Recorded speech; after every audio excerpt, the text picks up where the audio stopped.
Inshallah. Yeah. Like severe headache and a migraine. All right. So Bismillah Rahman Rahim. So there are a number of things that I wanted to say, like about Prophet ﷺ. If we wanted to say, and please do tell me if you can't hear my voice, those that are in the background, because I know my microphone is not feeling so good. And I do have another microphone. So we'll just have to buy another one, inshallah. And we'll see, because this one yesterday, it didn't give me the best recording. So tell me if it's working fine. So we did talk about the Prophet ﷺ, just a little bit, but there's a lot more to say about the Prophet ﷺ. So when we say that the Prophet ﷺ being the Prophet of Islam, and that he is the Prophet that Allah subhanahu wa ta'ala had foretold us about, what are some of those evidences? What makes him? Why do we even believe that? So that's exactly what we're going to talk about. But before, I'm going to be making a couple co-hosts right there. Okay. And I'm just going to allow you guys, please, like pretty please with a cherry on top, please. Just admit people. So we've got Suzanne, Mariam, and Hannah. You guys are going to be admitting the people. Okay. Okay, good. So the Prophet ﷺ, if he's really a prophet, what actually proves that he's really a prophet? And why is he really a prophet? Now, there are a number of different things that we want to say, okay? And here we go. We're going to go for another slide and tell me if you guys can actually see this other slide. And here we go. I'm going to be sharing that one, okay? So here's one thing. If you want to say anything is truth, you have to actually have a number of different things that prove something is true. Well, we can't necessarily say Muhammad ﷺ is really a prophet because that's what the Quran said. That's not an evidence that is outside of Islam itself. In order for any thought to be true, there has to be a number of different things that actually come with it. In other words, for anything to be true, you need to have that the world itself actually fits with these pieces of puzzles together, okay? And it has to be parallel with the facts that we know of. So in order for an idea to be true, it has to be compatible. What is compatible? Like it has to fit the different knowledge that we have about the world. It has to fit the different knowledge and the truth of the universe, which is called cosmology. It has to be parallel and factual with the different sciences that we know about this world. In other words, even with human existence, it cannot contradict it. So what is religion? Is every religion necessarily supposed to be right? Well, for any religion, you have to understand that a religion means it has an idea about life, about how we're supposed to behave, about the beginning of the world, how did it start, where are we going in this life. All of this is actually called philosophy.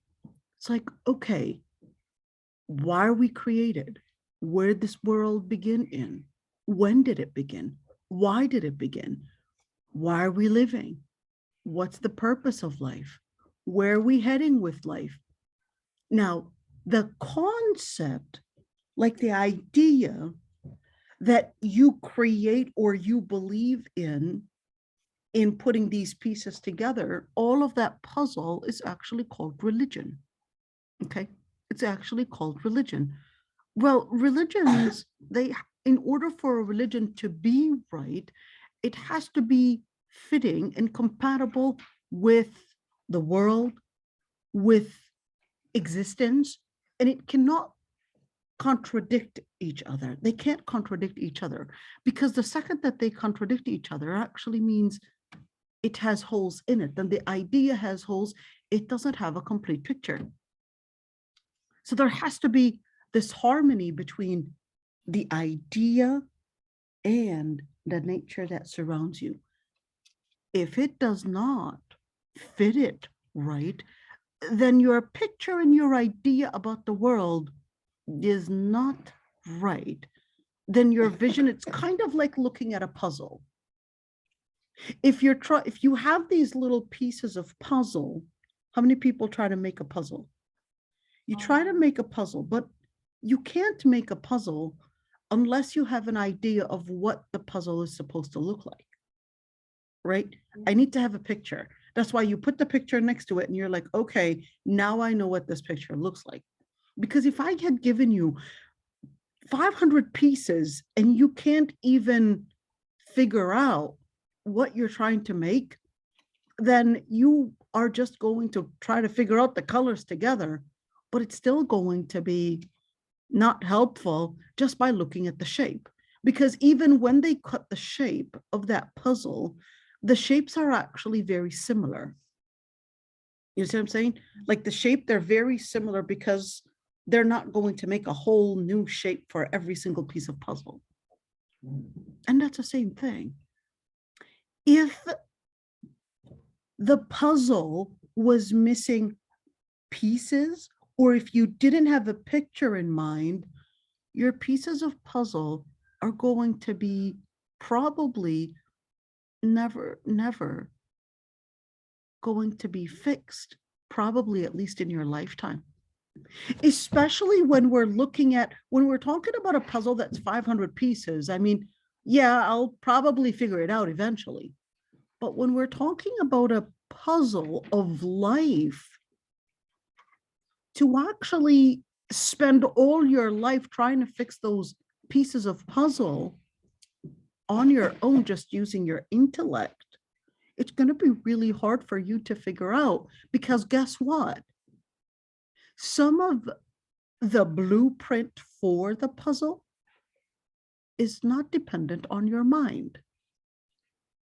Like, it's easy to talk about a puzzle because eventually it's a picture that you had seen before. But if it's a picture that you had never seen before, there's no way that you're going to necessarily figure out the puzzle just by looking at the shape, because it's a picture that you had never seen before. For example, al-akhirah. How are you going to create an image or even figure out a piece of puzzle of al-akhirah when you had never ever whatsoever even imagined that or even have an idea? So to put a piece of puzzle of something that you had never seen before, you had never imagined, you have no idea of, is going to be something impossible. Let alone a picture of God. It's like, okay, what is it? Who is it? What put all of this together? And that's why you can't really just depend on your intelligence as a human being to actually understand or put the pieces of puzzle all about life. Because life contains more than just the materialistic side of what you know about the world. That's just one side of the piece of the puzzle, not all of it. So to fully depend on your mind to understand this piece of puzzle is actually impossible. So that's why Allah subhanahu wa ta'ala sent the prophets and the messengers to tell you and give you the information that your mind may try to figure out and put some pieces together, but it could never whatsoever have the full capacity and the full power to fully understand those pieces and put them, because of the complexity of this world. So Allah subhanahu wa ta'ala sent a very important source of information, which is called al-wahy. What is al-wahy? Al-wahy is basically the information that you get from Allah subhanahu wa ta'ala. That's through the prophets and the messengers. Now, it's really important to mention that any idea, okay, any idea that has its understanding or explanation about life, human behavior, what's right, what's wrong, laws, where are we heading after life, what's going to happen to us after we die, all of that is basically a religion. So somebody said that they were, for example, Hindu, it's a religion. If somebody said that they were Buddhist, it's a religion. If somebody said that they were an atheist, that's a religion. But I thought atheism is not a religion. He's basically no religion. No, it's actually your understanding. You've got an understanding of what makes life, what originates life, what, where, and what happens to us after death, etc. That's all a religion. It's all a religion. All right. This is extremely important to mention. So what about when we look at the Prophet ﷺ? How did this all start? Well, I want you to actually go, hold on, let me see what I wanted to do. Okay, here we go. I wanted you to actually go here before we jump anywhere else. The Prophet ﷺ, before he was even a prophet, you see, when we actually went to all of these stories right there,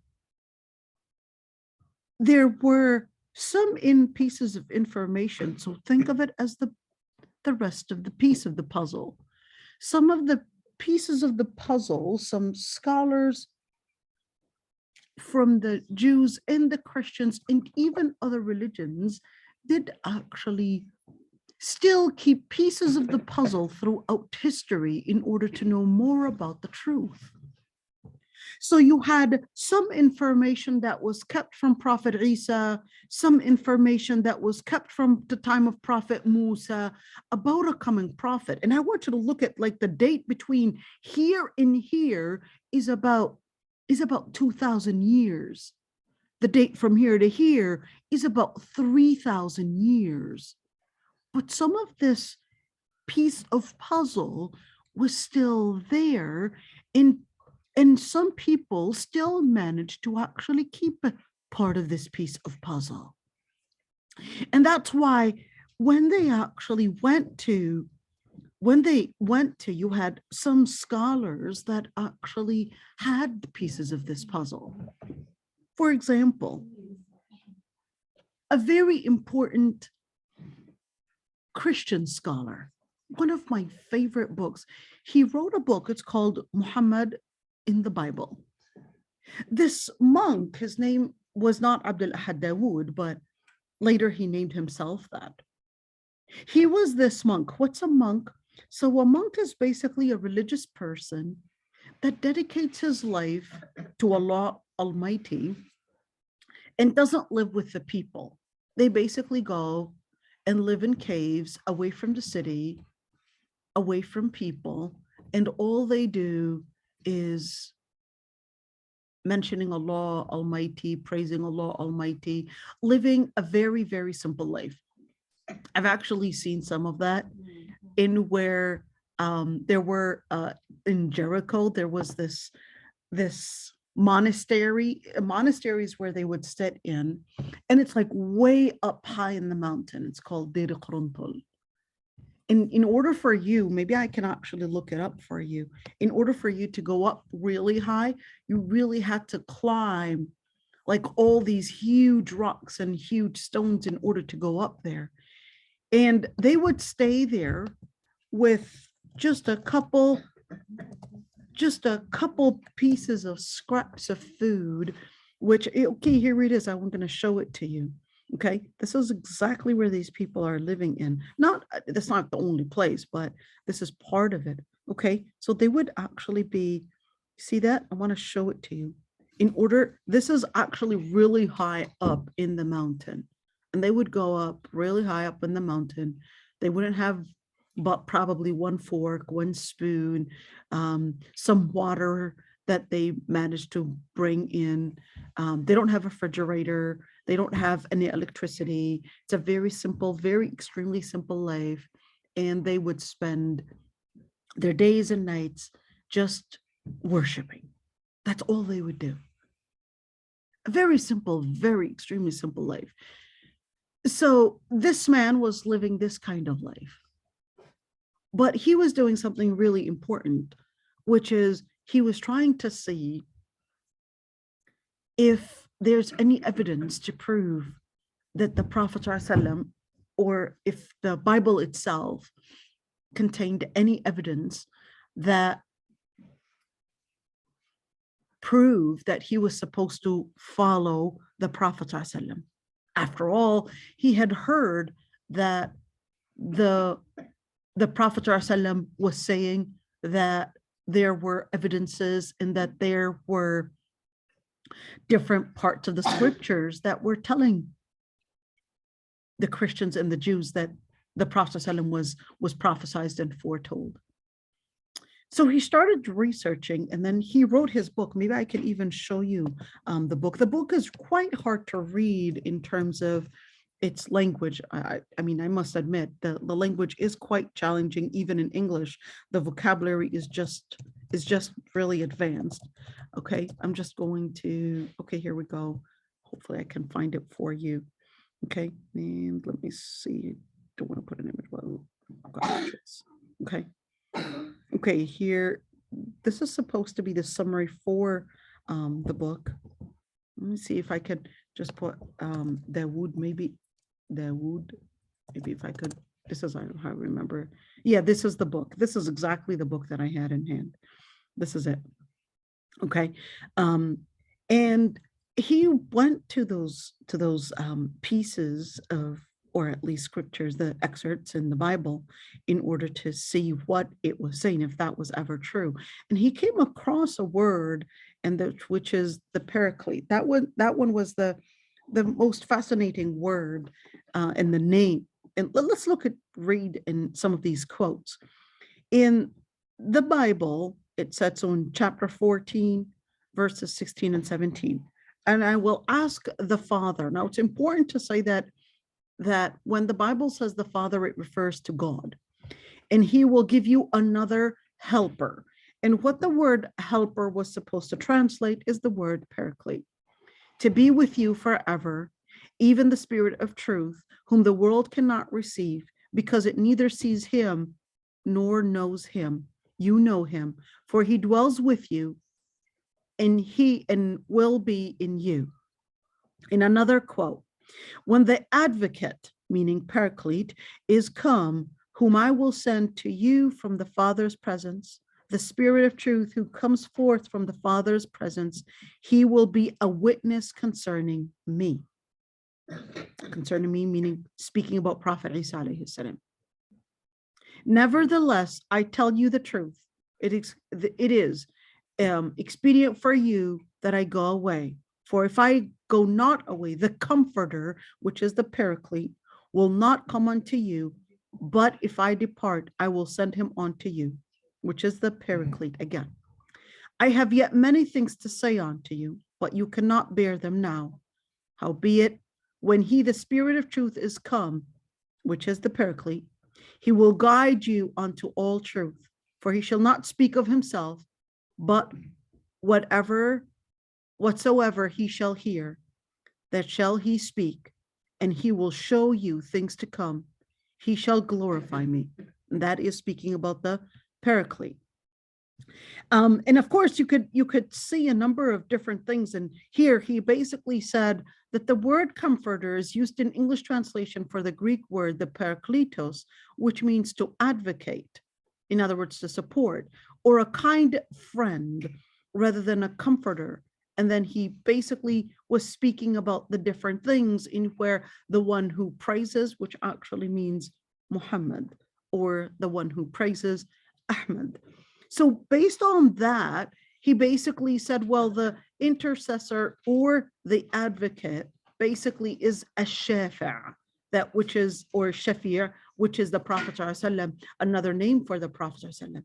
Now, here's the thing, is that the most interesting one that I found, okay, is really the part in where when in the Quran, yes, it does actually speak about, in Hebrew, this word actually means go'im, okay? And what the word go'im actually means, the Gentiles, they use it as the Gentiles. I want you guys to bear with me, okay? We're gonna go back to this map again, because I want you to understand what that means, okay? So let's look at this map again. Is anybody lost yet? No? Okay, good. So when Prophet Yaqub alayhi salam, so here's Prophet Yaqub, okay? Let's look at it really close here. Prophet Yaqub alayhi salam, okay? And you had Prophet Ibrahim alayhi salam, he basically had Ishaq, and then Yaqub was basically Israel, and then his children were basically all the different sons of Bani Israel. Now, later, so the descendants of Prophet Ishaq were actually called Bani Israel, or Prophet Yaqub alayhi salam were later called Bani Israel. The Gentiles or the Kedars were actually the children of Ismail. All right, you guys, are you with me here? Because this is extremely important. So the children of Ismail were called the then Gentiles. The Gentiles, basically the Kedars. Okay, so you've got the Kedars were basically the children of Bani or children of Ismail. Okay, and the Gentiles were basically the non the non Bani Israel, basically. Okay, so here the word in Hebrew go'im, in where the Quran basically says, well, huwa alladhi ba'atha fil ummiyina rasulan minhum. He was the one that had actually sent, the word is al-ummiyin. Now, al-ummiyin basically means two things: those that were illiterate, and two, those were actually the Kedars, the Gentiles, those that were actually the children of the children of Ismail, that he would منهم يتلو عليهم آياته ويعلمهم الكتاب والحكمة وإن كانوا من قبل لفي ضلال مبين, that the Lord Almighty had sent onto the Ummiyin, on the, whether the illiterate group, which is the people of Quraysh, or whether it was the Gentiles, that a prophet from them to recite his verses and to purify them and to teach them the book and the wisdom, even though before that they were in complete and obvious delusion. So here's one thing. We know already that the people of Quraysh were nothing but two things. Number one, they were illiterate. Number two, the people of Quraysh were actually the descendants of Prophet Ismail. And that's why the Arab were always so keen on naming their ancestry and where their descendants actually goes to. Let's actually go to this one. Why did we even, what? Jarahim. Oh, okay. So let's go to this one. In the Bible, and look at this verse right there. What happened according to the Old Testament is that Prophet Ibrahim alayhi salam takes his son Ismail to the land of Becca, and it literally said the land of Becca, by the way, in Genesis. I wish I had it right there, a quote, that he takes him to the land of Becca in order for him to be a great nation. And then also in Genesis, it says, the scepter shall not depart from Judah, nor a lawgiver from between his feet, until Shiloh comes. Now I want you to look at the word Shiloh, because Shiloh actually means a prophet or a messenger. And to him shall be the obedience of the people. In other words, it was basically telling them that there was going to be a prophet to come. And who is this prophet going to be? Look at this in the Bible as well. In Deuteronomy chapter 18, verse 18. Look at this. This is one of those. This one is just amazing. Look at this one. I will raise up for them a prophet from amongst their brethren like you. Who is that? So this in Deuteronomy, just to know, they're basically words directed at Prophet Musa alayhi salam. Okay, so he was telling them, I will raise them a prophet from amongst their brethren. Why the brethren? Because he's not from Bani Israel, he's from the Kedars. And I will put my words in his mouth. Allah subhanahu wa ta'ala's words will go into his mouth. And he shall speak to them all that I command him. Iqra. And whoever will not hearken to my words, which he shall speak in my name. Iqra. Bismi Rabbik. In the name of the Lord Almighty. I myself required of him. But the prophet who presumes to speak a word in my name, which I have not commanded him to speak, or who speaks in the name of other gods, that same prophet shall die. What does that mean? So this was a prophecy that was basically coming to say that there's going to be a prophet that is going to speak in the name of Allah. That is going to speak in the name of Allah. And that he's not going to claim the words. He's not going to be able to make up those words, but those words are going to be words that Allah will put in his mouth. What will he say? Iqra, Bismillah, in the name of Allah. Bismillah ar-Rahman ar-Rahim. Now, a Jewish rabbi, his name is Samuel ibn Yahya, which means Samuel. Samuel, he was a rabbi in Morocco.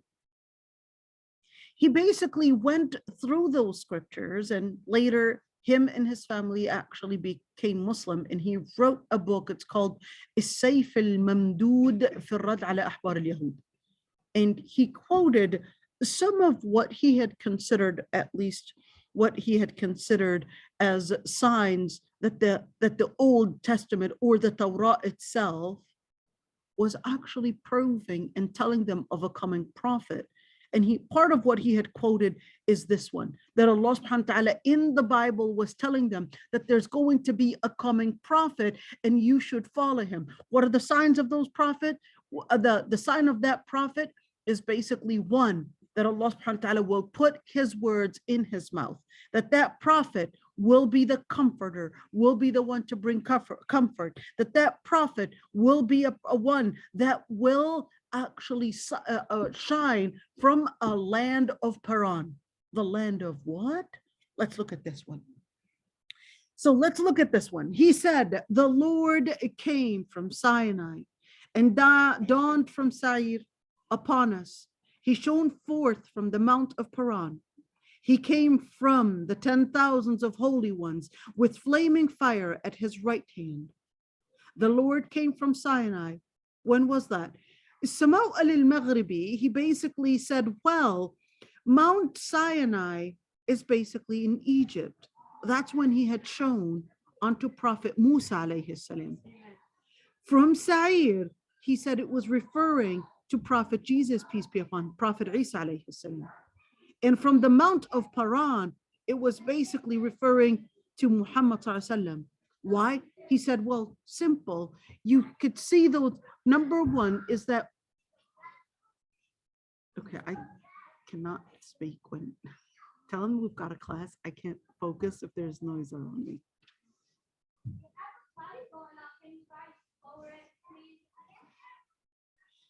So when we speak about Paran, it was mentioned in a number of different places within the Bible, that Paran is more towards the Arabian Peninsula. So when we're looking at the Arabian Peninsula, all right, what do we actually get to? We get to that particular part in where that Badl al-Majhud fi Ifham, or there's also Sayf al-Mamdood and Badl al-Majhud fi Ifham al-Rad ala Ahbar al-Yahud, in where it was really relating it to Watini was Zaytun, Waturi Sinin. The Tini was Zaytun was referring to the city of Atin and Zaytun. Is basically Palestine. Turi Sinin is basically the Mount of Sinai in Egypt. وهذا البلد الأمين is referring to Paran, is referring to the city that the Prophet ﷺ had come out from, which is in the Arabian Peninsula, Mecca. After all, Allah subhanahu wa ta'ala had sent Prophet Ismail to leave his own father and actually go all the way to the land of Mecca. Was this all by coincidence? It wasn't by coincidence. It was basically for Allah subhanahu wa ta'ala to plan for a very important time where he would actually be the one to deliver the message. And that's where in the book of Isaiah, chapter 29, and the book is delivered to him that is not learned. What is that is not learned? He's actually ummi, illiterate, saying, read this. Sounds familiar, doesn't it? Read this, I pray thee. And he said, I am not learned. What does that mean? That in the Bible itself was actually saying that the prophet is going to be given a message that is telling him, read. And he says, I cannot read. I am illiterate, I cannot read. And he would tell him, read. And he would say, I cannot read. Now, this is where, was this made up? Would the Prophet ﷺ make something up before he was even born? Now, the Prophet ﷺ himself was actually illiterate. He didn't even know about the Bible. He didn't even know what the angel was. In fact, when he came to Khadija, Khadija was the one that told him about Waraq ibn Nawfal. I'll take you to someone that can give you more information about this. But he didn't actually know about any of this. And that's why when he ran from Ghar Hira, running to Sayyida Khadija, Sayyida Khadija told him, I'll take you to someone that can answer these questions for you. Waraq ibn Nawfal said, he's a namus that was revealed unto the prophets before you. Prophet Muhammad ﷺ never heard of what a prophet is. He never heard of any stories. He never heard of what an angel is, let alone even know any of that scripture. Let alone know any of such a scripture. Let's see. In Isaiah, it says, behold, my servant whom I uphold, my elect one. Elect one?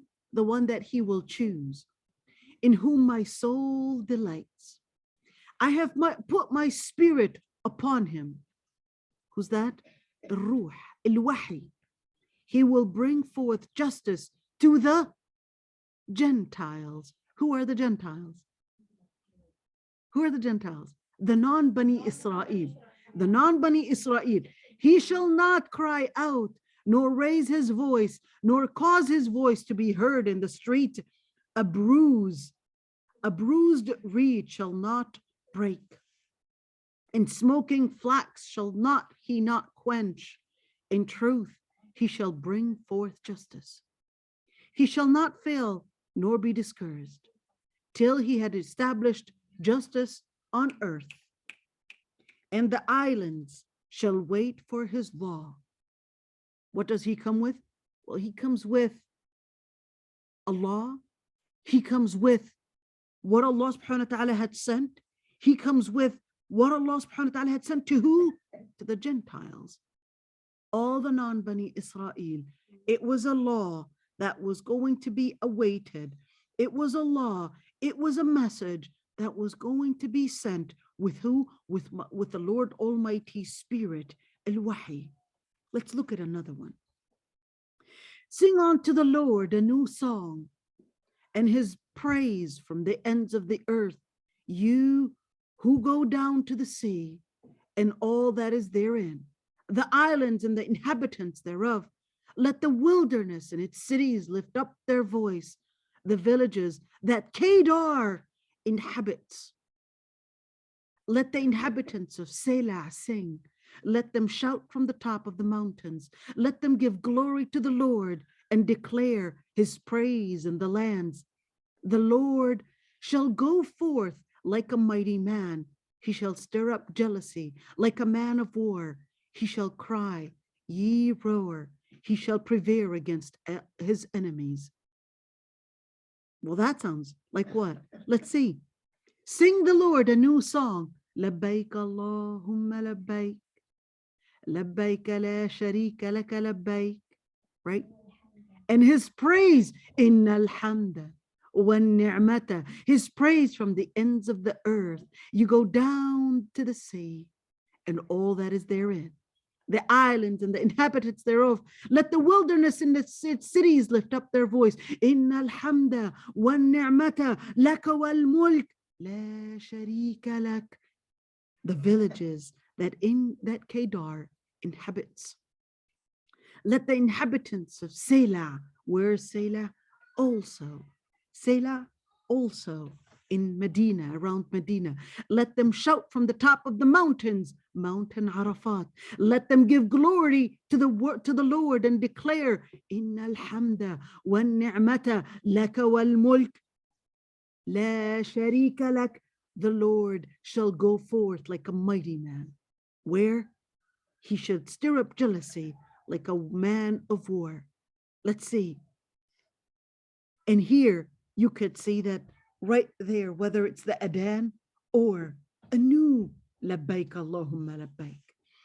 God will come from the south and the Holy One from the Mount Piran. His glory covered the heavens and the earth is full of praise. Allahu Akbar, Allahu Akbar. Now, announcing it right there. Now, here's one thing, is that when you actually look at some of these signs, it's just a sign that one would just see how the Prophet ﷺ could not whatsoever have made up some evidence that actually comes even before his own existence. Those scholars, whether it's Jewish rabbis during the time of the Prophet ﷺ, or even later rabbis, or even Christian priests or Christian monks, just like Abd al-Ahad Dawood, who was actually getting these scraps of the pieces of the puzzle in order to see what is there for us to know the rest of the piece of the puzzle. What can I gather from history and what can I gather from my time to know about the future, to know about the Prophet, peace be upon him, to know about the Prophet to come?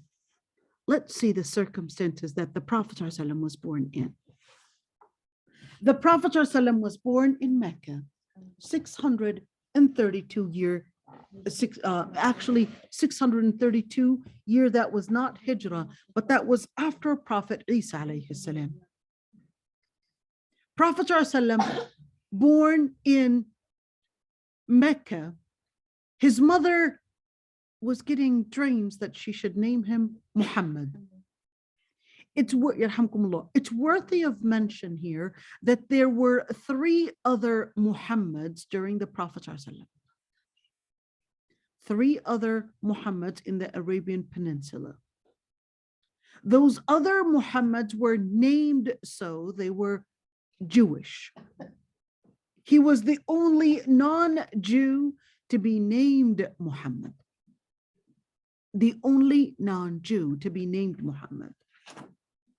The Prophet ﷺ, his mother Amina, kept on getting dreams that she was supposed to be naming him Muhammad. Who was the one that actually gave her these dreams? It was basically from Allah subhanahu wa ta'ala to name him Muhammad. The other 3 that were Jewish that named Muhammad, they were actually named so because they believed that there was going to be a prophet that was going to be coming named Muhammad. Later, the Prophet ﷺ, when he is born, before he was born, his father passes away. His father was buried in Medina before he even got to Mecca. He was going on a caravan all the way to Syria. And then when he had come back, gets sick and dies. Here's the first struggle before even the Prophet ﷺ's birth. His father died. Then, after the death of his father, the Prophet ﷺ basically comes under the custody of his own grandfather, Abdul Muttalib. Abdul Muttalib takes care of him, but Abdul Muttalib then later gets ill and dies. His own uncle, Abu Talib, becomes the other person to take care of him. Now, the Prophet ﷺ, in order for him to grow strong, they actually used to consider that he needs to go away from the city, because the city they considered was too polluted. So they needed to keep him away from the city and go where? Go to a village. Now, here's one thing, is that the Prophet ﷺ's family was poor. His mother, being a widow, was also poor. The Prophet ﷺ, during his time, the people that managed to afford to go away from the city to get a better life away from the pollution were the ones that could afford it. So all the rich kids would get Bedouin women that would come and do it for a business. They would take them, nurse them, take care of them away from the city. Halima Sa'diyya, she basically was looking for someone, but she was very poor. She had no money and she needed this job. The job was to actually nurse the babies and also take care of them. Hey, it's a nanny job. It's worth it. At least gives them a couple pennies and at least gives them some food and some resource. But the only boy that was left was Muhammad. He was only 4 years old. Or sorry, he was younger too, because he was getting nursed. Okay. But the Prophet ﷺ, in order for Halima Sa'diyya to take him, she needed money. But she thought, well, this boy's family doesn't actually have money.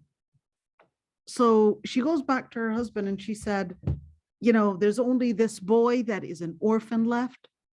And if I were to take him, we'd only get a couple pennies, but we wouldn't really have a good amount of money because these people can't even afford to pay us much.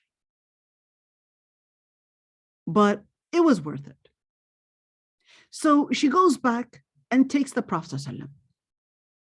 Now, Halima Sa'diyya, being from Hawazin and being from, you know, a city that's really away from Mecca, they didn't really have much. So she takes him.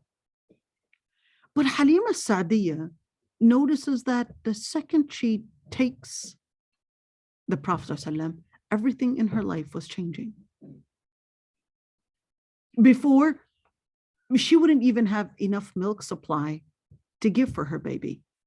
In fact, because of course we know as mothers that if you don't eat well, you're not going to have good enough milk supply. We know that. That's why women that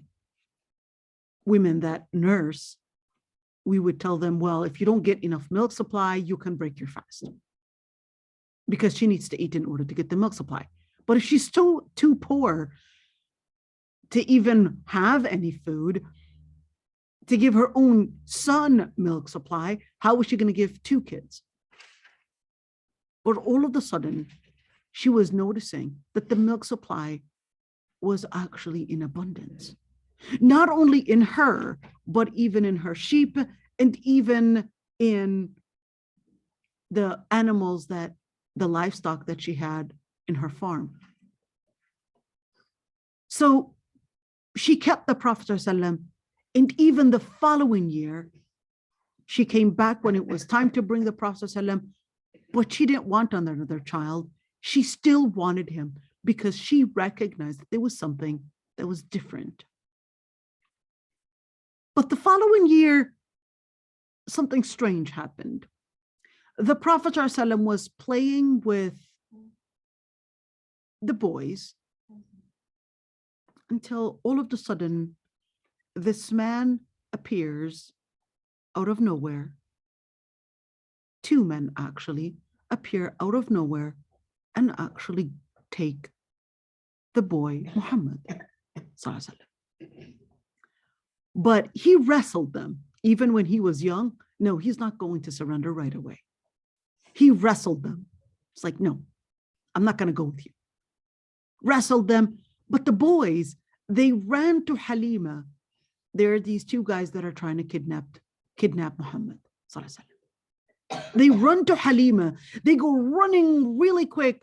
But when she had come back, she already noticed that there was something that was different. Even his face color had changed. And she noticed that there was a scar on his chest. The Prophet ﷺ explained what had happened. He said there were two angels that had come and told me, they opened up my chest and they took something out and they washed it and they said, this is what Shaitan will use against you. And they closed it up. And that was it. But Halima Sa'diyya, she was so afraid. And by the way, the one to actually say this story is actually Halima Sa'diyya. Because later on, Halima Sa'diyya becomes Muslim. She was the one that narrated the story. So Halima Sa'diyya, she said, I took him back to his mother because I was afraid that this was some kind of a jinn probably tracking him. And I didn't want to be liable for it. So she said, I really wanted to keep him longer, but I was afraid I was going to be liable for something that I was not capable of controlling. Maybe it's the jinn. There's no way that I can stop it. So she returned him to his mother at 6 years old. Not long, he goes into another type of orphanage. His mother dies. Who takes care of him? His uncle, Abu Talib. His mother died again? Yeah. How many people died now? Already 3 people. And this is extremely important to mention, that even if you lose your mother, even if you lose your father, it should get you stronger, not weaker. So if you keep on focusing that, oh, I lost this, or, oh, I don't have that privilege, the privilege itself may sometimes weaken you. So Allah subhanahu wa ta'ala was taking away a lot of privileges from him in order to get him even stronger for a mission that is bigger. A mission that needed a strong person, that needed a person that went through a long experience of hardship after hardship. The Prophet ﷺ, then, well, he needed to support himself because his uncle Abu Talib was already very poor, because guess what? It's not that he didn't have the money. He would use all the money to spend on the people that were coming for Hajj. Yep. He would use, his responsibility was basically to be the caretaker of Zamzam. And he would use all his money to spend on providing water for the people that were coming for Hajj. That left him poor. So the Prophet ﷺ, 6 years old, but he needed to work. 6 years old and get a job? Yes, he was 6 years old, but he had to get a job. But he's only 6 years old. Yes, but he had to get a job. That was his only way of surviving. What was he going to work? He was going to be a shepherd at 6 years old. And by the way, it's really important that, yes, I wasn't a shepherd for a long time, but we kind of got into it for some while. To work with cattle and with animals and especially with sheep, just to give you an idea, sheep are different than goats. Goats are a lot harder to deal with than sheep. Sheep are very straightforward. You know what sheep do? With sheep, they will keep going and not even know where they're going. If you have a dog, they'll just control all of them. They're okay. Just by and just yelling at them and throwing a rock here and there, you'll get them on track. Sheep are easier. But when you have too many sheep, like we had 60 and sometimes 120, the numbers would go up and down. Okay. When you have too many sheep, it becomes harder to control because you have to be alert all the time. You have to be aware and make sure that you're not whatsoever busy on anything, because at any minute, one sheep could take away and actually lead the rest of the sheep away. Goats are even harder because goats, they don't actually eat from the ground. They always tend to look up. They want to go up on trees. They want to climb. And the goats, they'll be raising their necks up and they'll be looking around. They're very smart. Goats are very smart. They'll look up there, raise their heads, and just look around every few minutes. Look around just to see what's going on. Sheep, on the other hand, they might eat a bag, choke on it, and still continue to chew it. Very stupid. Extremely stupid. They might actually go downhill, and actually take a whole herd with them downhill. Very stupid. Not the goats. No, the goats, they're not going to go like that. And guess what? And that's the thing. They're harder to control. But I want to give you an idea so you would understand. And especially for you guys, because you're away from the city, away from this life, that takes away a very important privilege, which is how to be alert. That's the very important thing. How to be alert. This type of iPhone and where you're just glued to it, it's taking away your ability to stay alert and look out for everything that's around you, to recognize the different patterns.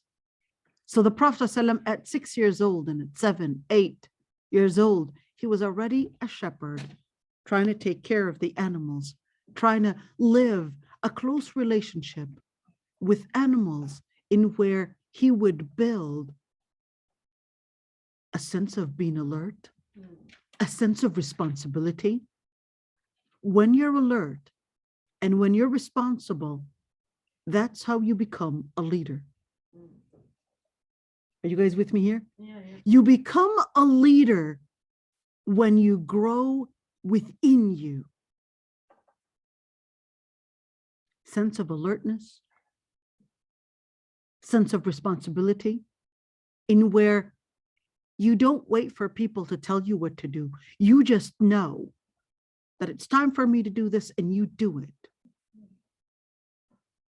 You don't need anybody to motivate you to wash the dishes because you know that the dishes need to be cleaned.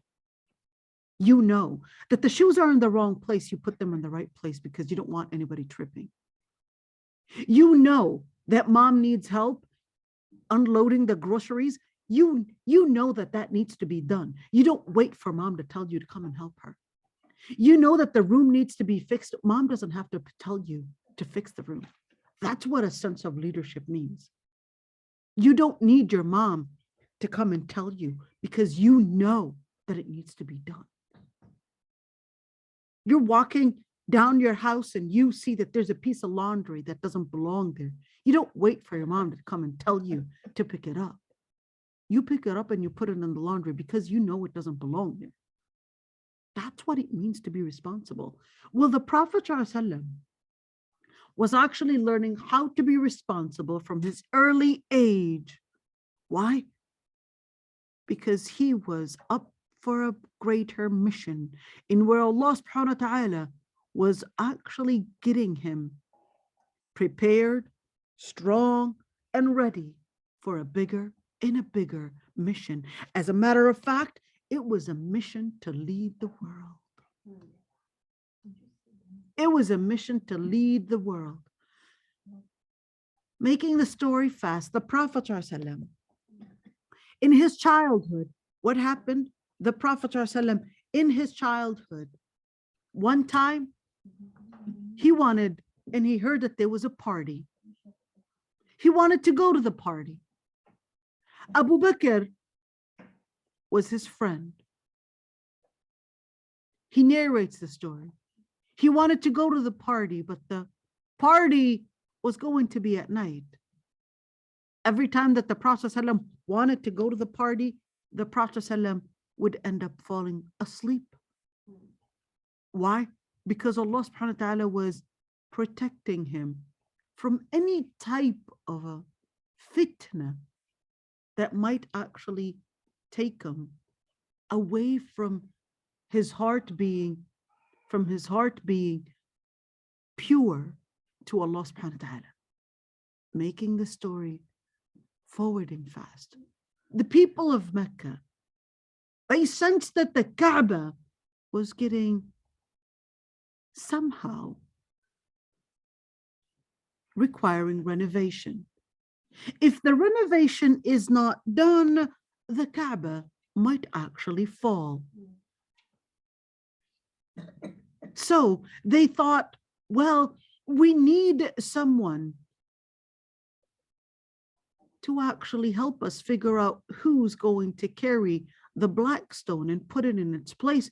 Because if we are to choose a particular person, that might actually cause a dispute on who needs to get this type of, or who deserves this reverence to actually be the person to carry it.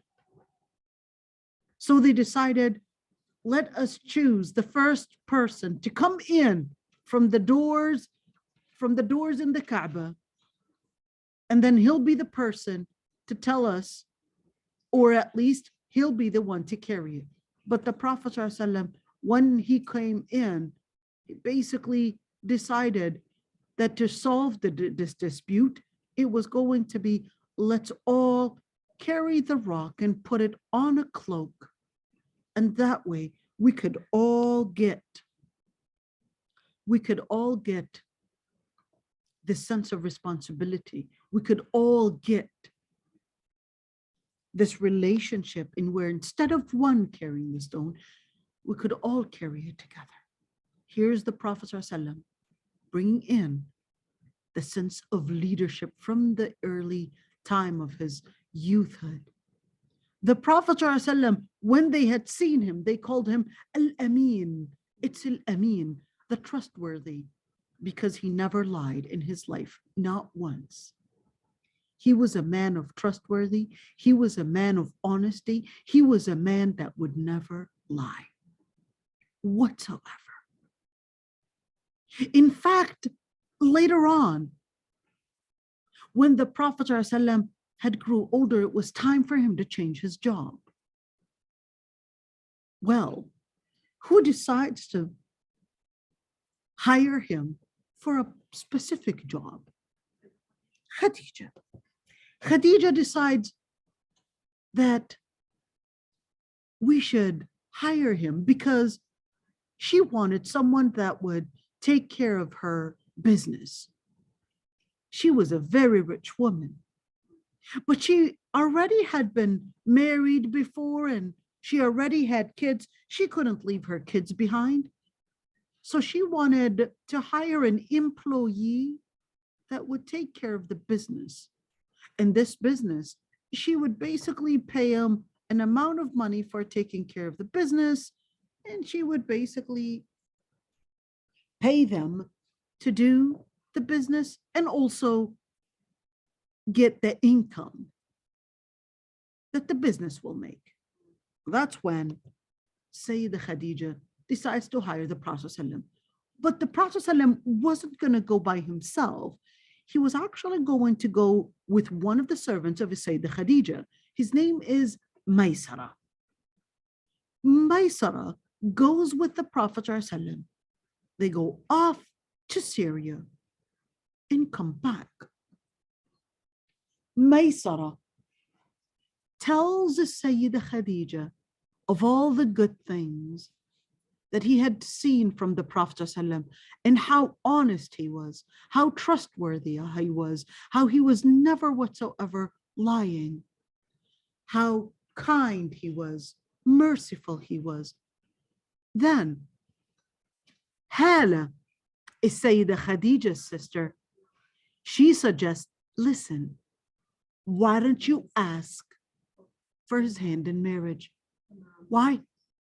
You saw what Maysara had told you about him. In fact, the Prophet ﷺ didn't come to Sayyidah Khadija's door to talk to her and tell her about the money. He basically sent Maysara to her to tell her about the money and the revenue and all the different details and what remained from all the different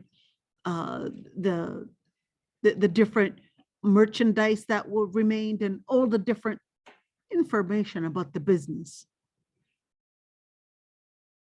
So Hala, her sister, says, just send with Maysara a proposal to marry him.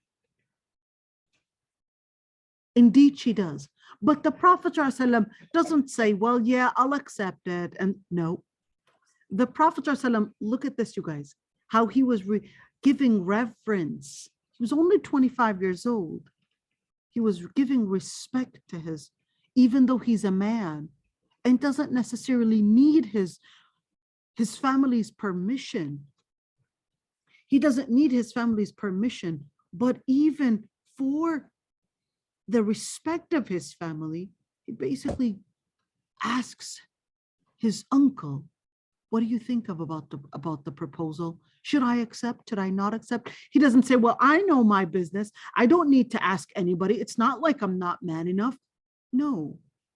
Respecting your elderly, respect, even though he was a man of experience, he was already 25 years old, he was already going on his own for a business, all of that, but he still needed to respect his uncle's experience and needed to ask him, I'm getting this proposal, what do you think?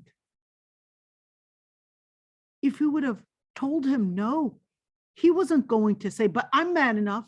I don't need anybody's information. I don't need anybody's suggestions. I can do it by myself. He respected that. But Abu Talib said, well, all we know of this woman is that she's a woman of trustworthy.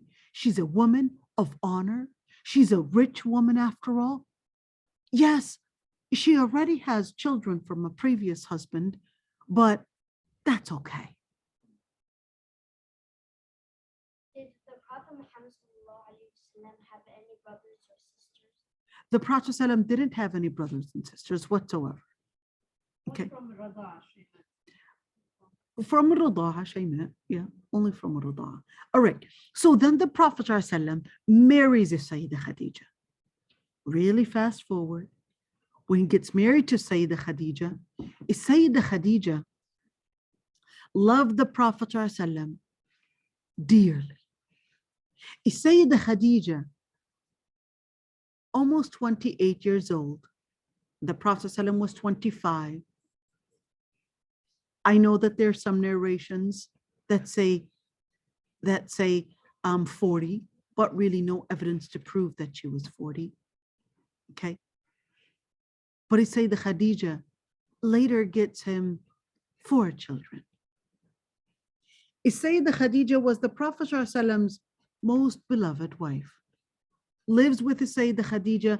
And one day, we're going to make the story short, the Prophet ﷺ had a habit of going up in the mountain of Ghar Hira.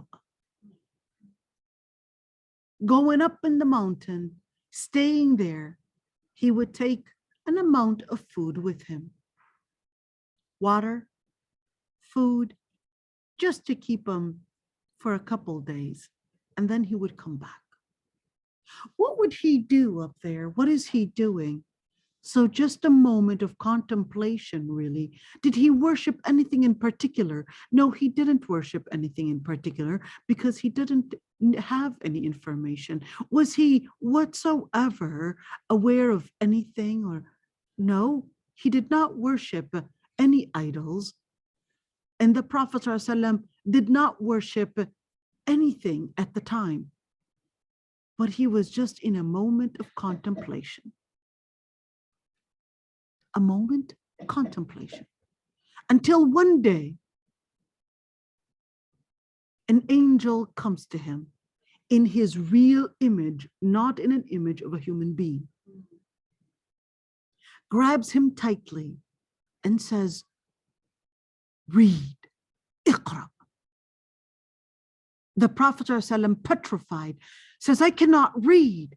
And he tells him again, read. And the Prophet ﷺ says, but I cannot read. He was extremely scared. That's when the Prophet ﷺ attempts to run away, but then the voice and the angel tell him, Iqra bismi rabbika alladhi khalaq. Read in the name of your Lord who created man. The Prophet ﷺ attempts to run away left, right, but all he could see is the angel's wings covering up all the horizon. The Prophet ﷺ attempts to run. خلق الإنسان من علق. اقرأ وربك الأكرم. Read in the name of your Lord who created man from something like a alaq that looks like a leash. And read, and your Lord Almighty is the most generous. The Prophet ﷺ then notices that the angel let go of him. And the Prophet ﷺ scurries down the mountain, really fast, scurrying down the mountain, afraid, going to Khadija. When the Prophet was afraid, he ran to Khadija, not to anyone else. Yes, he ran to Khadija. Who do you run to? You run to the most one that you love. Yeah. Who did he scurry and run away to? He ran to Khadija. Why? Because that tells you something about his subconscious mind. That deep down, he recognized that Khadija was the most important person that he depended on for wisdom. That Khadija was the most important person that he depended on for security. That Khadija was the most important person that he depended on for support.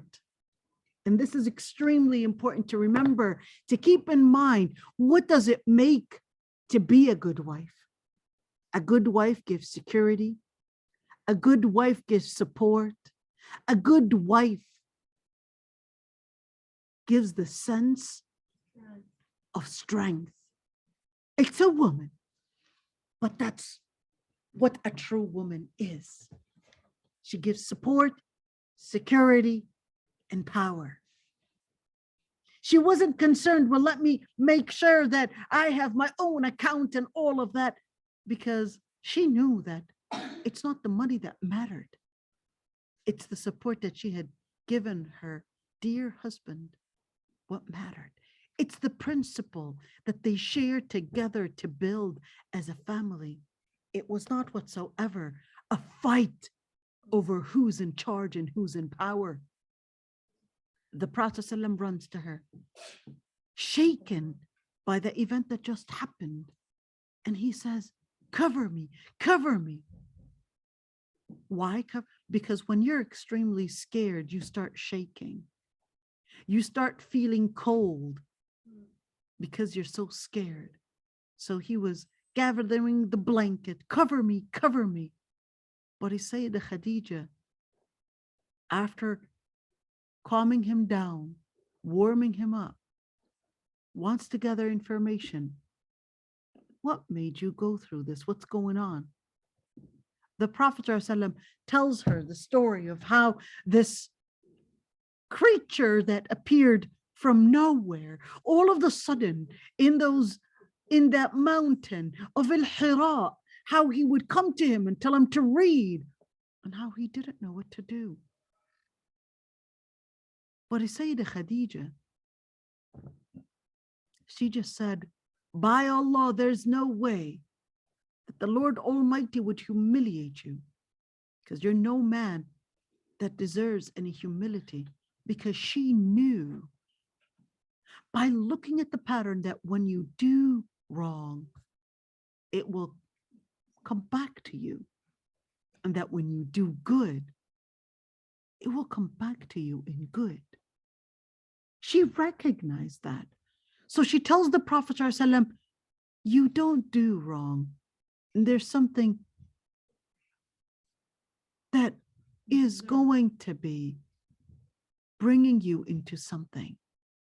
Because all I see that you would only support the poor, you would give the needy, you would be there for the orphans, you would be there for those that need support.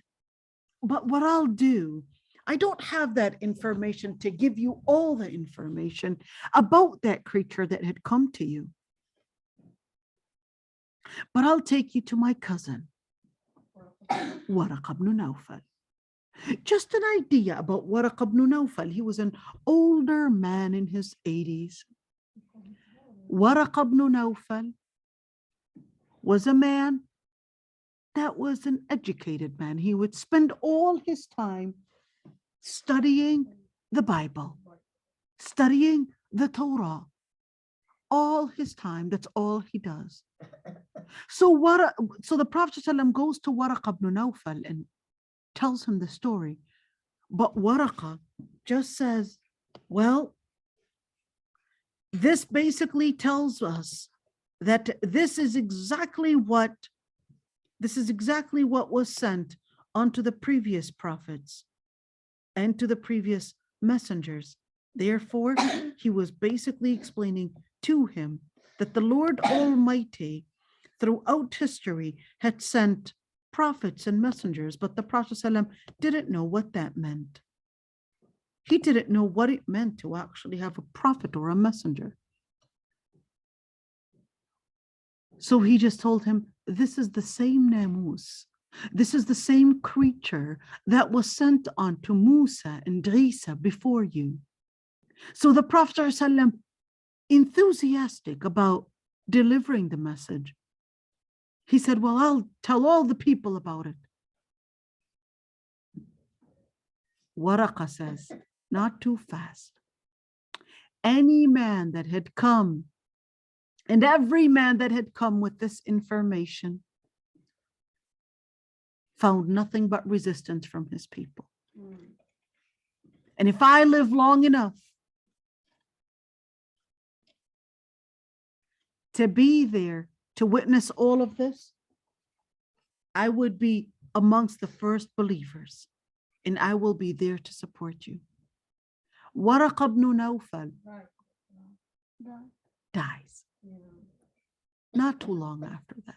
He was already sick and already too old. The Prophet ﷺ continued to tell the people about the message, but all he got was mockery. They started laughing at him, started calling him names that he's nothing but a crazy person, nothing but a magician. They would throw things at him. The first one to believe him was Sayyidah Khadija. The second one was to believe him, Abu Talib. Zayd ibn Haritha, his adopted son, Wait a minute. How did he even get adopted? Ali ibn Abi Talib, not Abu Talib. Is that Ali ibn Abi Talib? Did I say Abu Talib? Yeah, it's Abu Oh, Talib. sorry about that. Ali ibn Abi Talib. The, the fourth one, or along with them, the first man, Abu Bakr as-Siddiq. But there were not many. In fact, amongst the early ones to become Muslim, and for 13 years, there were no more than 30 people. For a couple years, so almost, no, let me take that away. Not 13 years, only for the first almost 6 years, only 30 people almost. And from them was Abdullah ibn Mas'ud. From them was Ammar ibn Yasir. Yep, early times. From them, Zubayr ibn al-Awwam. From them, now you're looking at, these are, Zubayr ibn al-Awwam is basically his cousin. Ammar ibn Yasir was this young boy, young man, teenager. And by the way, Zubayr ibn al-Awwam, Ammar ibn Yasir, they were just young teenagers, literally young teenagers. You know what that means? Just about 13, 14 years old. About 14 years old. 13 years old. You know, for during our times, the 13-year-old, we'll just call them a teenager that doesn't know what he's doing. Not give them any attention. But these teenagers were actually the ones to support, to be amongst the early Muslims. Abdullah ibn Mas'ud, and by the way, it's worthy of mention, they were actually poor. So Abdullah ibn Mas'ud, we mentioned his story before, where the Prophet ﷺ and Abu Bakr as-Siddiq were running away, and the Prophet ﷺ and Abu Bakr as-Siddiq obviously dehydrated. So they tell Abdullah ibn Mas'ud, give us some of that. Can you milk us some milk? And Abdullah ibn Mas'ud says, it's not mine. Can't give you any milk. So the Prophet ﷺ tells him, well, give me one that didn't have any babies. So he brings him one sheep, and then the Prophet ﷺ just wipes over its back and its glands, and all of a sudden it gets milk. Abdullah ibn Mas'ud is watching this and he was like, teach me how to do that. Thought it was magic. But the Prophet ﷺ tells him about Islam, and then Abdullah ibn Mas'ud later, becomes Muslim. He was amongst those that Ammar ibn Yasir. One of the most interesting ones was Talha ibn Abdullah, Talha ibn Ubaidillah, sorry. In where Talha ibn Ubaidillah actually dreamt that his father was pushing him into hell. And that the one that was going to be saving him was Muhammad sallallahu alaihi wasallam. He didn't know much about him. But that's when Abu Bakr as-Siddiq comes to him and he says, well, let me tell you about the Prophet sallallahu alaihi wasallam. And amongst the early Muslims was Jundub ibn Junada, Abu Dharr al-Ghafari. Abu Dharr al-Ghafari just heard, was only a teenager. His father died. So he basically ends up, him and his brother, actually going to his aunt's home. And then his aunt's husband, they accuse him of doing some bad things. And then he decides, well, I'm hearing that there's a coming prophet. I'm hearing that there's a prophet that came. Let me go get some information. He was already from the tribe of Ghafar, a tribe that was far away. And then he decided, well, let me go get some information. So he goes to Mecca, and he's seeing that these ladies were around Isaf and Na'ila. What are Isaf and Na'ila? Well, basically, they were two idols of a man and a woman that fell in love. Never got married because their family rejected. So what did they do? They actually do zina at the Kaaba itself. Zina is like bad relationship between a man and a woman. Okay, like they're married and they do things like they're married when they're not married. Okay. Now, they later died and they made this representation idol, Isaf and Naila. So Abu Dhar is watching them. They're even doing tawaf, going around the Kaaba almost naked. Literally almost naked. Yeah, I know, it's really weird. You know what they would do? They would really be naked and they would just put this piece that covers the front part and the piece covering the back part. So really when the person's walking, everything shows. Even Tarzan is dressed better than them. Seriously, even Tarzan is dressed better. Now Abu Dhar is looking at this and he's like, why don't you just connect them with a stick and that's it. Now the ladies, they were like, oh my God, how dare you say such a thing? You know, even though they were not even Muslim, but they recognized that, this shouldn't be a word that anybody should be using. It's like, oh, you shouldn't be talking about private parts like that. And this is really important. The Thai back then, even the kuffar had adab and akhlaq. It's like even the kuffar had adab and akhlaq. So then the Prophet ﷺ notices that these women are wailing and yelling. It's like, and they're just screaming. It's like, oh my God, he's such a horrible thing. So the Prophet ﷺ and Abu Bakr as-Siddiq, they noticed that there was something wrong. It's like, what's going on? And they said, he said something horrible. We can't even repeat it.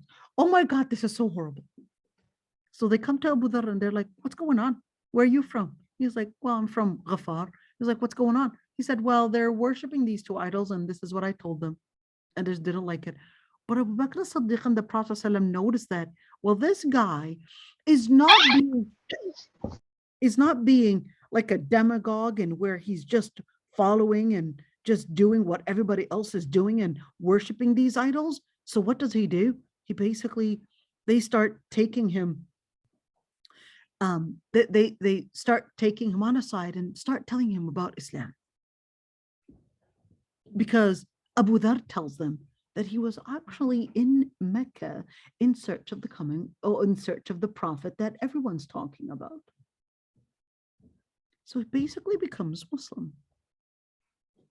Abu Dhar al-Ghafari decides, wait a minute, if everybody and you guys are afraid of telling about Islam, I'll go out there and tell them about Islam myself.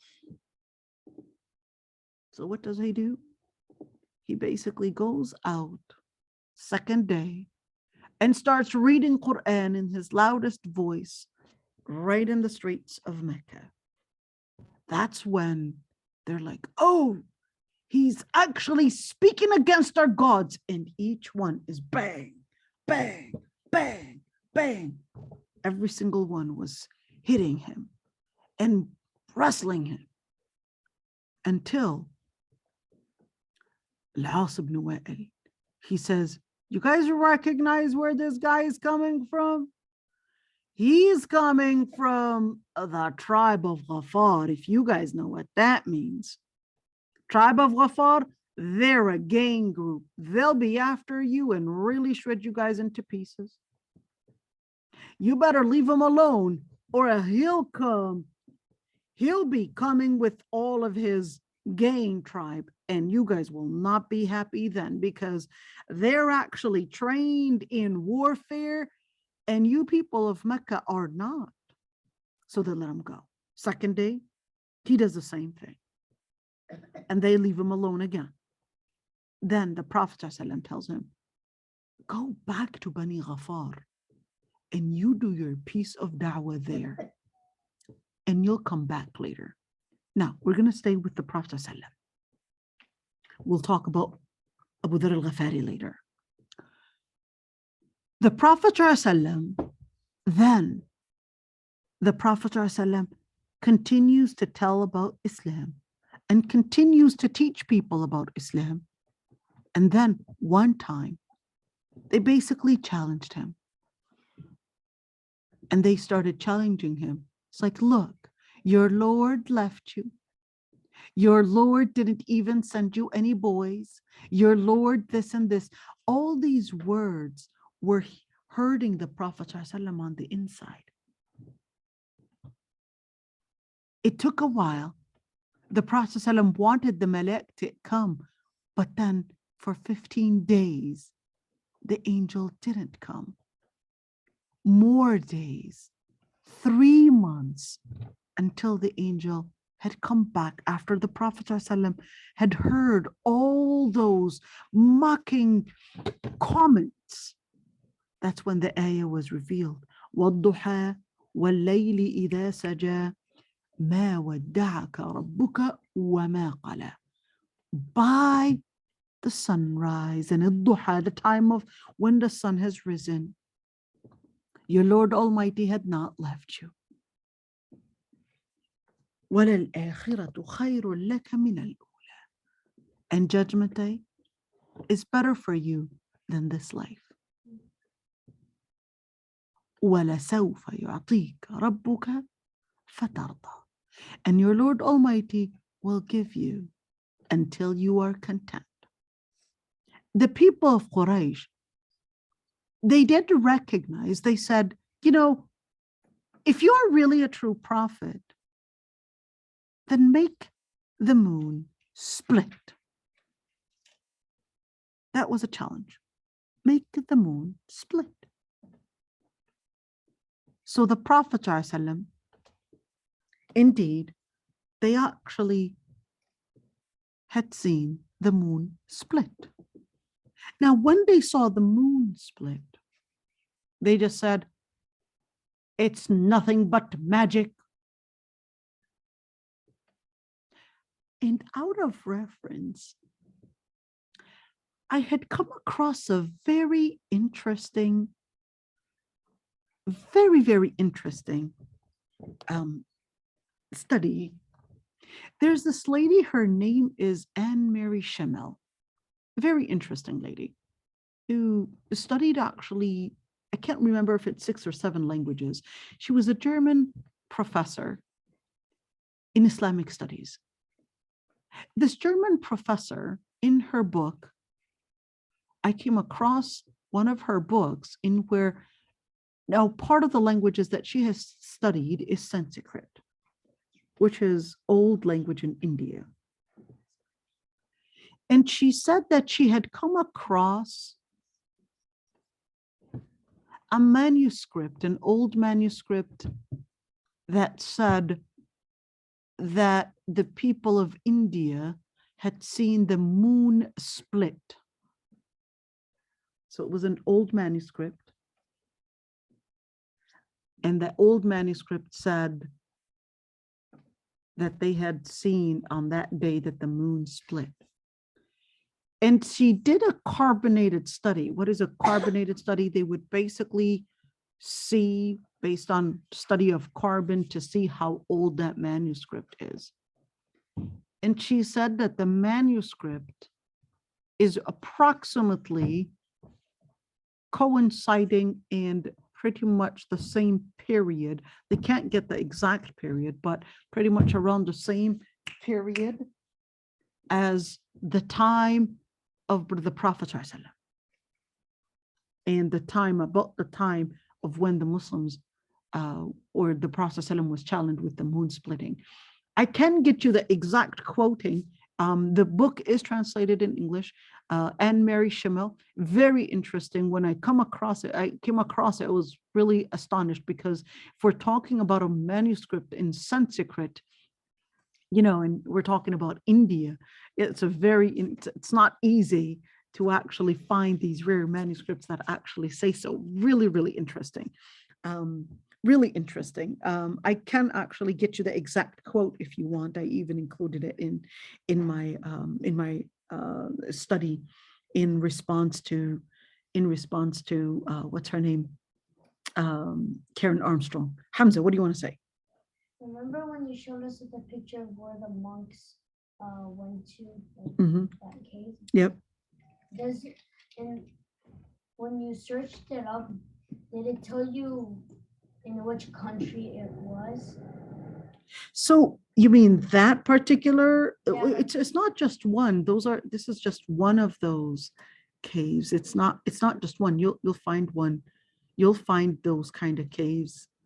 I know where that one is. That was is in Jericho, but that's not necessarily where that man was. That the man that I was talking about, Abdul Ahad Dawood, he was in Iran. Okay, he was in Iran. He wasn't in Jericho in Palestine. All right, let's continue. Now, it's really worthy of mention that Waraqa ibn Nawfal was from Al-Ahnaf. Who are Al-Ahnaf? Al-Ahnaf are basically only four people that wanted a connection between them and Allah subhanahu wa ta'ala and Prophet Ibrahim through Prophet Ibrahim alayhi salam, but didn't actually have any means to knowing this information. Zayd ibn Amr ibn Nufail was one of the most important ones. Zayd ibn Amr ibn Nufail. And we mentioned the story. Did you guys hear about Zayd ibn Amr ibn Nufail? We heard the story. Okay. So Zayd ibn Amr ibn Nufail was amongst them. Zayd ibn Amr ibn Nufail, he was basically dedicating his life to find any resource to live like and get information about Prophet Ibrahim alayhi salam, but he was not capable of getting that information. So he decided that he wanted to migrate all the way to Syria to get some information. So when he came across Jewish monks or Jewish rabbis, sorry, not monks, but rabbis, they basically told him that in order to be Jewish, that he needed to somehow,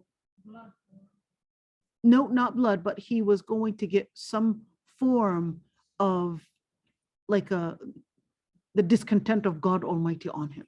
He just had to somehow accept it. So he said, I'm running away from that. There's no way that I'm going to go and embrace it again. Then he went to Christian priests, and the priest told him that there was going to be some curse regardless.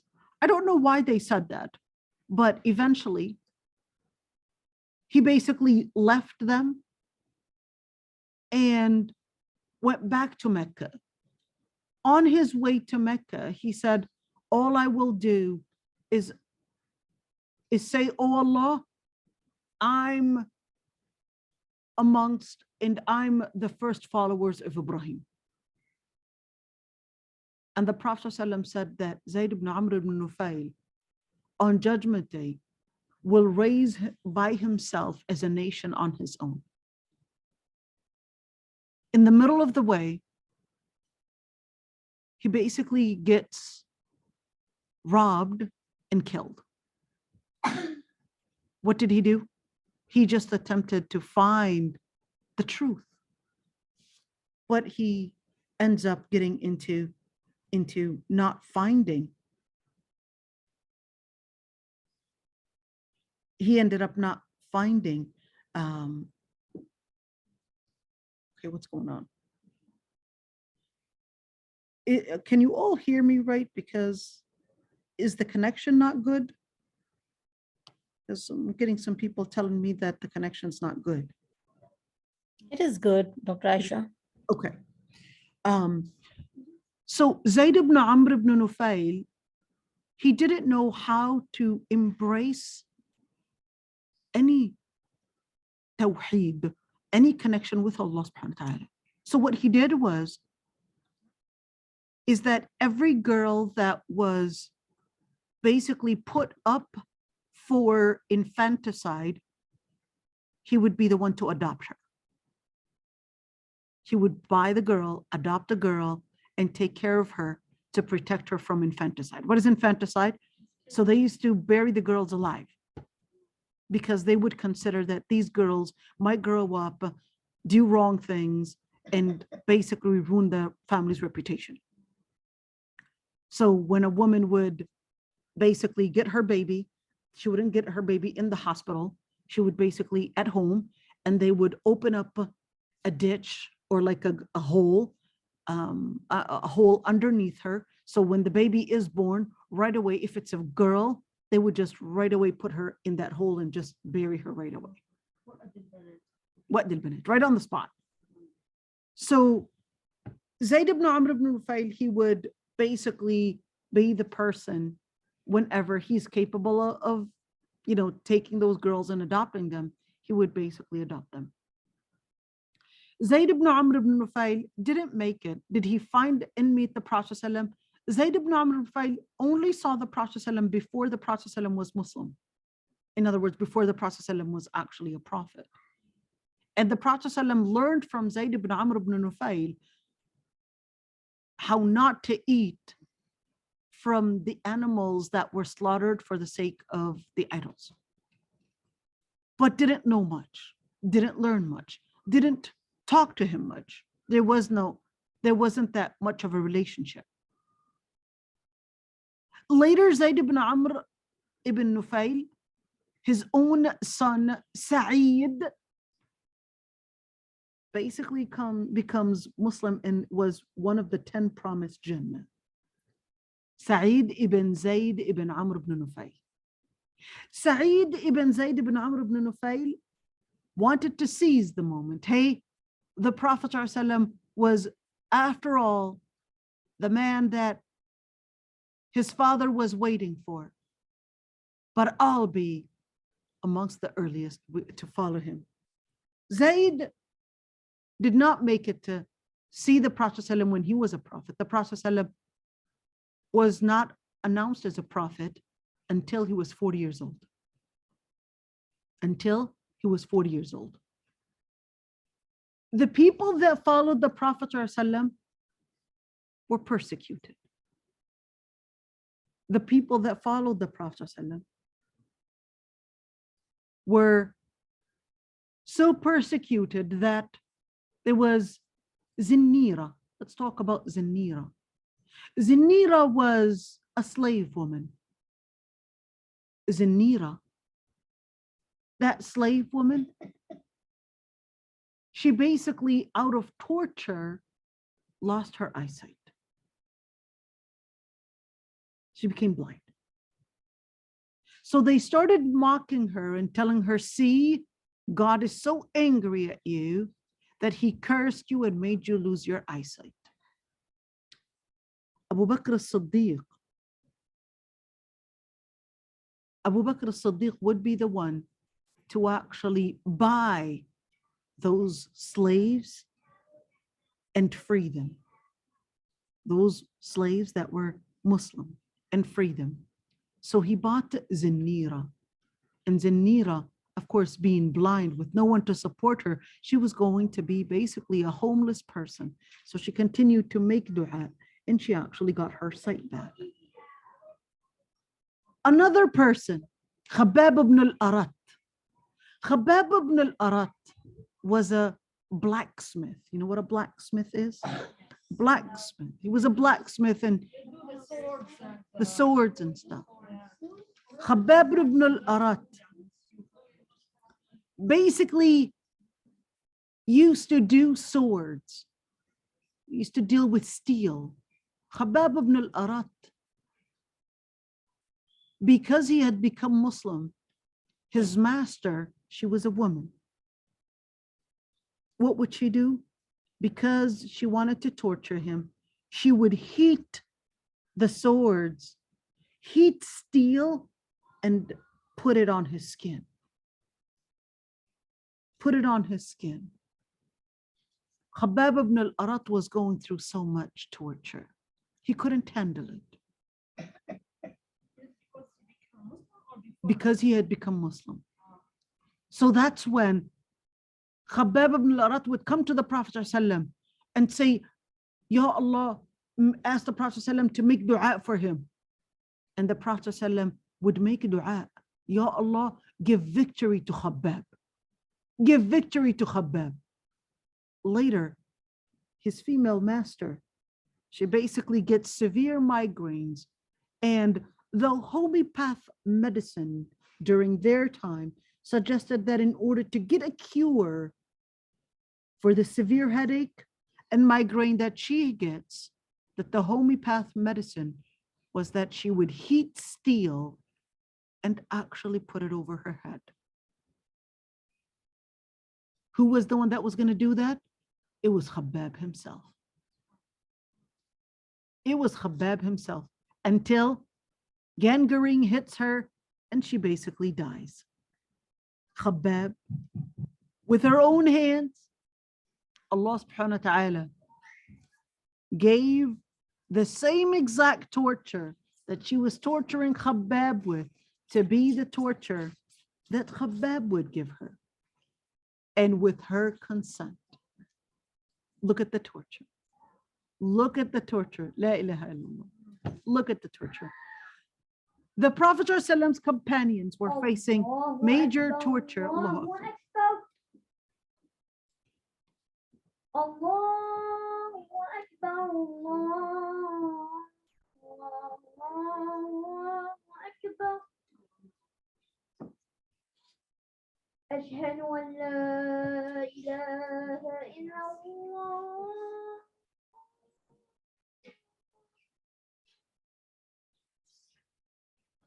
أشهد أن لا إله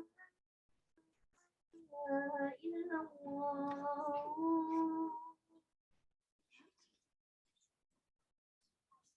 أشهد أن محمد رسول الله. أشهد أن محمد رسول الله. حي على الصلاة.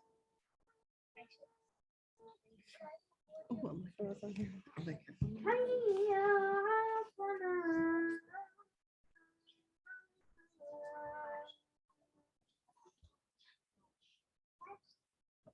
حي على الفلاح.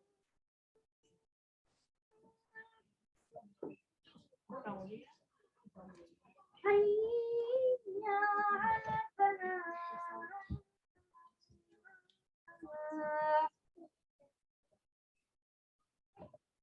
الله أكبر، الله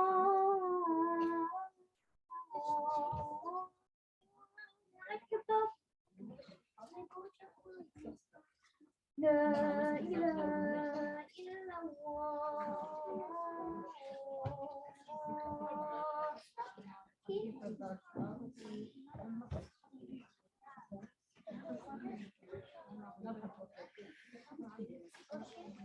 All right, should we continue or should we make a pause? What happened to the wall? That wall? I don't know. Oh, I know. What? I didn't actually. All right. Should we continue or should we give a pause? Not a pause, but for people who have to make a group. Okay, so let's do a pause then. Let's do a pause, at least for the recording, because we're going to be recording. So was the Prophet ﷺ born in April? I don't really know. Is it that the Jews somehow wanted to make the April Fool? Is it that the Jews somehow wanted to make April Fools because of the Prophet ﷺ, because of the Prophet ﷺ's birthday? You know, unfortunately, we would have a lot of people exaggerating, you know, the effect and the power of the Jews, that they're somehow trying to create a conspiracy, and, you know, the protocolat hukumat sahiyun and all of that. That's too much of an exaggeration. The Jews don't control everything, and they're not behind every evil thing in the world. That's too much of an exaggerated thing. There are those that are good. There are those that are definitely, you know, causing a lot of different evil things. But it doesn't, you know, Allah subhanahu wa ta'ala even said that some of them, you would give them, you know, a small amount of money and they will be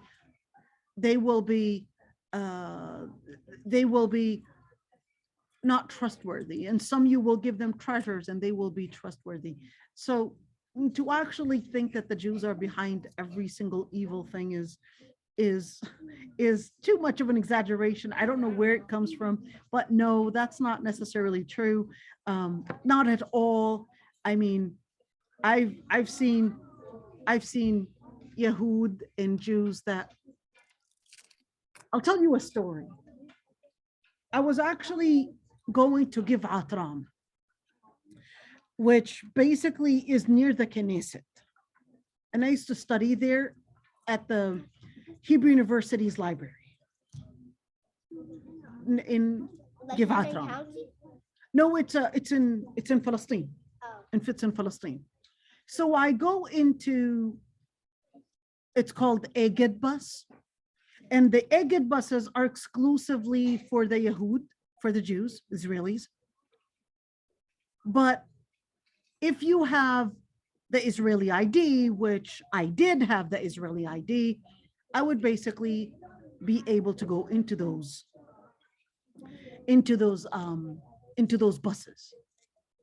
And I went into that bus because that was the way I had to go into that bus, basically to go to Givat Ram. While I was, I kept on asking, because it was my first time going there, at least at that time, I kept on asking the bus driver, who happened to be Jewish, I kept on asking him whether we got to our destination or not. And he kept on yelling at me, rega, rega, rega, and every single time, which means in Hebrew, stop, stop, or wait, wait, wait, and kept on yelling at me, and I didn't really know what to do. Another Jew goes up on the bus. This was a Yemeni Jew. We know the Yemeni Jews by their appearance. But this Yemeni Jew, he got so furious and angry at the bus driver. I don't speak fluent Hebrew, but I can speak some, or understand at least. And he started yelling at him because of the racist and discriminatory language that he was using against me. And this is just an example, how he was so furious and was yelling at him that he should not be yelling at me because I'm Muslim, because I'm Palestinian. That's not fair. And that he was supposed to be speaking nicely, and that I was just asking about Givat Ram, and that he should not be dealing with me that way. And he was really defending me, and with all his power. And you could see he was a religious Jew, so you could see the curls, you could see the way that he was dressed, and etc. You could see he was a religious Jew. And this is just one of the stories, by the way, and I can go on and on with the many stories in where I did encounter some people that were nice, some people that were decent, and others that will seize the moment. I was going back from Al-Masjid Al-Aqsa. I was going back from Al-Masjid Al-Aqsa, and it happened to be Fajr. My home is almost a minute and a half away. If anybody goes to Palestine, please do tell me. My home, inshallah, will always be open for any visitors in Palestine. And so I'm just almost a minute and a half, 2 minutes away from Al-Masjid Al-Aqsa. I go out, it's Fajr. I go out from Al-Masjid Al-Aqsa on my way home, and right behind me, I hear their fast footsteps that are coming at me. I was scared because no fast footsteps, and not to mention that right between my home and Al-Masjid Al-Aqsa is basically what is now called the Kotel, which basically is one of the walls of Al-Masjid Al-Aqsa. But right now the Jews are basically making it like their worship place. But it was actually, it is actually the wall of one of the walls of Al-Masjid Al-Aqsa, Ha'at al-Buraq. So they happened to have that main entrance there. I could hear behind me somebody coming at me with fast footsteps and fast foot, pace, and that I was going to be under attack at any minute. So I started going faster and faster and literally trying to run. Okay. And we know this many, many, many times. You could have somebody just out of the blue from the Wazwaz, from the so-called settlers, which we would call colonizers, would might might actually, do these different things to harm you and might actually harm you and do these different things to attack you. But then, subhanAllah, at that moment, I actually had someone that was Palestinian, a voice coming from behind me, which I never knew who it was, basically said, "My dear sister, don't worry." It was a Palestinian Arabi. He said, "I'm right behind you, don't worry." And then he just yelled at the man, and the man, just like a hyena, just and just ran away and did not actually harm me in any way. So you will have people that will act in justice, and you have others that will not act in justice. You will have both. Okay. This is just to comment on the part about April Fools. As for the other part, which the question is April Fools. So in Islam, Islam is all about honesty. Even if you are making a joke, it has to be in honesty. Even if you're making a joke, it has to be in honesty. So to joke around in other than honesty is against the spirit of Islam, is against Islam. You want to be honest. You want to be transparent. You got to give kindness. To make those pranks and making people look stupid is not funny. It's not funny at all. All right. So after Salah, inshallah, we'll meet you again.